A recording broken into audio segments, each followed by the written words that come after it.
네, 안녕하십니까. 또 최근 이 시장 상황이 많이 이제 바뀌었는데요. 최근 시장에서 이슈되고 회자되는 것들에 대해서 좀 한번 오늘 얘기해 보도록 하겠습니다. 기존에 있었던 미국 중심의 주식 시장의 강세 이런 것들이 올해는 좀 해소가 되지 않을까, 좀 약간 전망보다는 이제 기대에 좀 가까웠었죠. 그런데 최근 들어서 나오는 1분기 GDP 데이터를 보면 미국은 둔화되는 게 이제 뚜렷하게 나타나고 있습니다. 특히 소비 쪽이 좀 많이 이제 둔화되는 상황이고, 아직까지 투자 활동이 이렇게 강하지 않아서 전반적으로 이제 성장률은 조금 둔화가 된 모습입니다. 근데 아마 2분기에도 이런 모습은 좀 이어질 것 같은데요. 반면에 특히나 최근 몇 년 동안, 2년 동안이죠.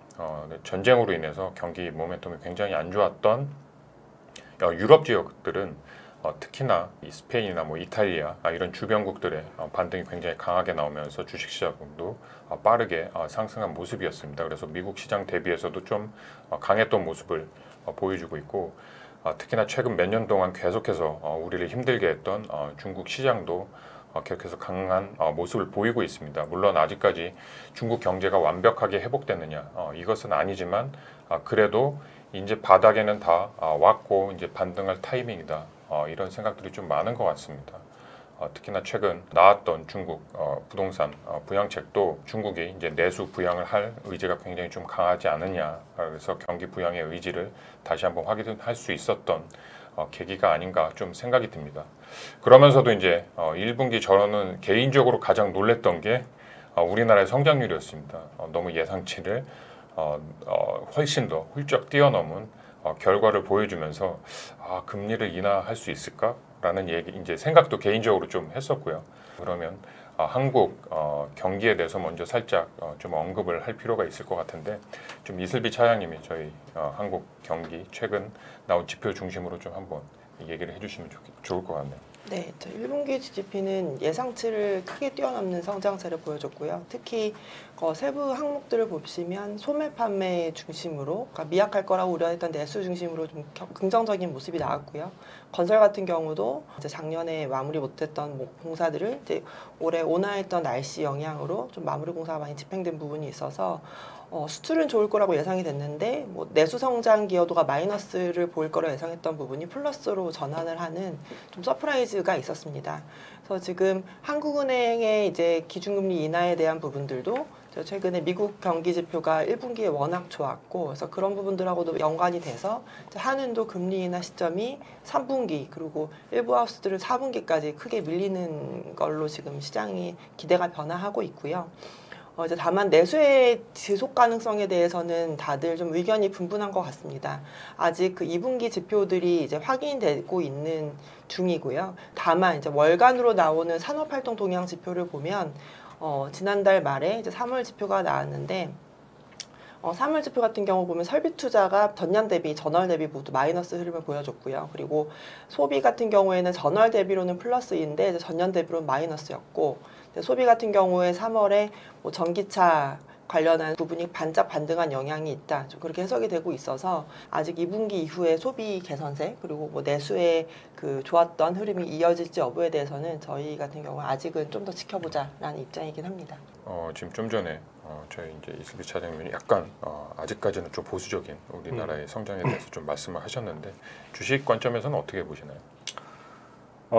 사실 저도 그 이슬비 차장님이 보시는 내수가 올해 굉장히 안 좋을 것이고, 이제 시간이 지나면은 점점 악화되는 그림을 사실 연초에 봤었습니다.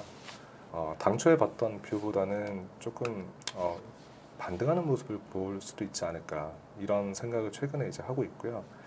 가장 큰 이유가 되는 게 한국 기업들의 실적, 그리고 한국 소비자들의 실질 임금, 그 두 가지를 저는 생각하고 있어요. 먼저 실적을 말씀드리자면은, 사실은 이제 1분기 때 실적 시즌이 이제 완료가 됐습니다. 근데 저희가 생각했던 것보다 실적 서프라이즈 비율이 굉장히 높았습니다. 저희가 보통 통상적으로 한 30% 정도의 기업들이 이제 서프라이즈를 내고, 한 30%는 쇼크고, 한 중간이 한 40% 정도, 그 정도의 레인지를 항상 보여왔었는데, 올해 1분기 때는 그 서프라이즈 비율이 한 50%에 육박하는 좀 호실적들을 다들 보여줬어요. 이제 시장 참여자들의 예상 대비 이제 서프라이즈 때문에 그 원인이 뭘까에 대한 이제 고민들을 저희도 최근에 해보고 있는데 사실은 환율 효과가 좀 컸습니다. 특히 이제 반도체 기업들 중심으로 수출의 익스포저가 굉장히 높은 기업들의 실적들이 굉장히 좋았고요. 그러면 이제 환율 효과가 없는 내수 기업들의 실적이 어떨까라고 봤을 때 사실 그 기업들이 나쁘지 않았습니다. 네, 그래서 그거를 놓고 봤을 때는 사실 우리가 굉장히 우려를 많이 하고 있긴 하지만 한국 소비자들의 실제 소비 패턴 자체는 아주 바닥을 찍고 이제 좀 올라오는 것들이 기업 실적으로 좀 나오고 있는 게 아닐까라고 저희는 생각하고 있고요. 이제 두 번째 이유는 그 작년을 한번 회고를 해보시면은 작년에 한국도 이제 물가가 굉장히 높았고 그 반면에 임금 상승률은 굉장히 낮았습니다. 네. 이제 그게 아무래도 2022년도의 기업 실적들이 그 다음 해에 네. 임금 상승에 좀 연결이 될 거기 때문에 그 임팩트가 좀 컸다고 저는 생각하고 있고요. 올해 놓고 보면은 사실은 임금 상승은 작년보다 높고요. 그다음에 물가는 물론 이제 여전히 높기는 하지만 그 방향성 자체는 약간 좀 다운 트렌드로 저희는 보고 있습니다. 그래서 실질 임금 측면에서 봤을 때는 한국 소비자들의 실질 임금 상승률은 조금 이제 마이너스에서 플러스 전환하는 국면으로 올해 연말까지는 가지 않을까 이렇게 그 두 가지 원인 때문에 물론 이제 굉장히 안 좋은 수준에서 올라오는 거긴 하지만 우리가 최악으로 봤던 그 수준은 조금 벗어나는 국면이 한국 소비 혹은 한국 GDP이지 않을까 이렇게 생각을 하고 있습니다. 그래서 이거를 주식시장에 조금 연결을 해본다면은 주식의 레벨은 이 기업이 벌어들이는 이익과 사람들이 평가하는 그 밸류에이션 멀티플의 함수이잖아요. 근데 기업 이익 자체는 올해 이제 수출이 작년 대비 좀 올라오는 그림이 지속된다는 가정 하에서 올해 연말까지는 좀 지속적으로 올라올 가능성이 높다 이렇게 보고 있고요. 멀티플 같은 경우에는 이게 아무래도 한국 시장은 좀 시클리컬 위협 기업들이 많다 보니까 이게 미국처럼 구조적으로 많이 높아질 가능성은 저는 높진 않다고 봅니다. 하지만 최소한 현재 수준 정도만 지켜준다면은 기업 이익이 증가하면서 전체 레벨이 지금보다는 약간 올라갈 수 있지 않을까 이렇게 좀 뷰를 갖고 있습니다. 그럼 추가적으로 네. 좀 궁금한 게 저희도 이제 해외 주식 시장을 볼 때 지난 몇 년 동안 이제 강하게 올라왔던 대형 이제 IT 기업들이 최근 들어서는 어쨌든 계속 이제 주춤한 모습을 보이고 있고 그 외 섹터에 대한 이제 관심들이 조금씩 이제 높아지는 것 같은데 그럼 한국 시장도 비슷하게 이제 다른 섹터라든지 종목에 대한 관심이 계속 이제 좀 높아질 수 있을까요? 최근에 있었던 뭐 계속 밸류 프로그램 얘기도 있는데 네. 이런 게 어느 정도까지 계속 지속될 수 있을지.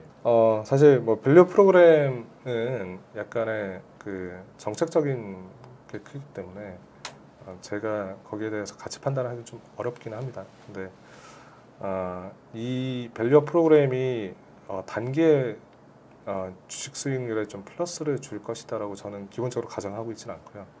장기적으로 굉장히 낮아져 있는 한국 시장의 밸류에이션을 좀 구조적으로 높이려는 노력이 지속되어야 한다. 그 정도로 저는 좀 생각을 하고 있습니다. 그래서 일부 몇몇 섹터들이 좀 그거에 대해서 주가상으로 반응을 좀 했었잖아요. 근데 그게 후속 조치가 이어져야만이 그게 정당화될 수 있다라고 저는 생각을 하고 있고요. 지금 한국 시장은 IT에 굉장히 비중이 높습니다. 특히나 뭐 삼성전자, 하이닉스 같은 기업들이 높은데 그 기업들 간에도 약간의 주가 차별화가 지금 나오고 있습니다. 특히나 이제 HBM의 노출도가 높은 하이닉스가 SK 하이닉스의 주가 상승이 굉장히 최근에 괜찮았고요. 그거는 이게 뭐 삼성전자와의 갭을 어떻게 줄일 것이다 아니면 확대될 것이다라는 뷰를 제가 말씀드리기는 좀 어렵지만 그 AI발 글로벌 메이커들의 투자가 지속되는 한 한국 기업들 특히 HBM 같은 필수 부품을 만드는 업체들의 주가는 나쁘지 않을 것이다. 일단 저는 기본적으로 그렇게 생각하고 있습니다. 앞으로 계속해서 네. 저희가 이제 좀 팔로우를 해야 될 것 같고요. 특히나 뭐 밸류업 프로그램은 우리뿐만 아니라 뭐 우리도 이제 일본을 약간 벤치마킹한 것도 있고 최근엔 중국에서도 이제 얘기가 나오고 있어서 뭐 한중일 이제 동아시아 지역의 이제 국가들이 자신의 주식 시장을 좀 이 멀티플 올리기 위한 노력들이 계속해서 나오고 있기 때문에 이건 뭐 단기간에 끝날 이슈는 아닌 것 같고요. 저희가 계속해서 이제 좀 어떻게 진행되고 있는지 앞으로 좀 계속해서 말씀을 좀 드리도록 하겠습니다.